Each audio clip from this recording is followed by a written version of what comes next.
2018 നടന്ന secretariat assistant എക്സാമിന് ചോദിച്ച ഒരു ക്വസ്റ്റ്യൻ ആണ്. Area of the largest triangle that can be inscribed in A semi circle of radius 2 centimetre is. അതായത് 2 centimetre radius ഉള്ള ഒരു സെമി സർക്കിൾ തന്നേക്കുവാണ്. ഈ സെമി സർക്കിളിന് അകത്ത് വരയ്ക്കാൻ പറ്റുന്ന ഏറ്റവും വലിയ ട്രയാങ്കിളിന്റെ ഏരിയ ആണ് ചോദിച്ചേക്കുന്നത്. അപ്പോൾ ഈ സെമി സർക്കിളിനകത്ത് വരയ്ക്കുന്ന ട്രയാങ്കിൾ വളരെ വലുതായിരിക്കണം. ഏറ്റവും വലിയ ട്രയാങ്കിൾ ആയിരിക്കണം ഇതിനകത്ത് വരയ്ക്കേണ്ടത്. അത് ഞാൻ ആദ്യം വരയ്ക്കാം. അതിനുശേഷം എങ്ങനെയാണ് അത് വരച്ചതെന്ന് പറയാം.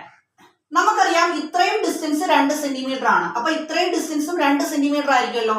അപ്പോ ഇത് മൊത്തം ഈ ഒരു ഡയമീറ്റർ എന്ന് പറയുന്നത് 4 സെന്റിമീറ്റർ ആയിരിക്കും. അപ്പോ ഈ 4 സെന്റിമീറ്റർ ട്രയാങ്കിളിന്റെ എന്തായിട്ട് എടുക്കുക? ബേസ് ആയിട്ട് എടുക്കുക.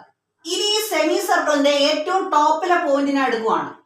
അവിടുന്ന് ഇങ്ങനെ ഒരു ലൈൻ വരയ്ക്കുക, ഇങ്ങനെ ഒരു ലൈൻ വരയ്ക്കുക. അപ്പൊ ഞാൻ ഈ വരച്ച ട്രയാങ്കിളിന്റെ ബേസ് എന്ന് പറയുന്നത് 4 സെന്റിമീറ്റർ ആണ്. ഇനി ഈ ട്രയാങ്കിളിന്റെ ഹൈറ്റ് എന്ന് പറഞ്ഞു കഴിഞ്ഞാൽ ദാ ഈ ഡിസ്റ്റൻസ് ആയിരിക്കുമല്ലോ. ഈ ഡിസ്റ്റൻസ് എന്ന് പറഞ്ഞു കഴിഞ്ഞാൽ നമ്മുടെ സെമി സർക്കിളിന്റെ എന്താണ്? റേഡിയസ് തന്നെയാണ്. അതായത് 2 സെന്റിമീറ്റർ തന്നെയാണ്. ഇനി ഈ ട്രയാങ്കിളിന്റെ ഹൈറ്റ് എന്ന് പറഞ്ഞാൽ ഒരിക്കലും ഈ 2 സെന്റിമീറ്ററിന് മേളിലോട്ട് പോകത്തില്ല. ഓക്കെ, അതുപോലെ തന്നെ ബേസ് 4 സെന്റിമീറ്ററിന് മേളിലോട്ട് പോകത്തില്ല. അപ്പോൾ നമുക്ക് വരയ്ക്കാൻ പറ്റുന്ന ഏറ്റവും വലിയ ട്രയാങ്കിൾ എന്ന് പറയുന്നത് ഇങ്ങനെയാണ്.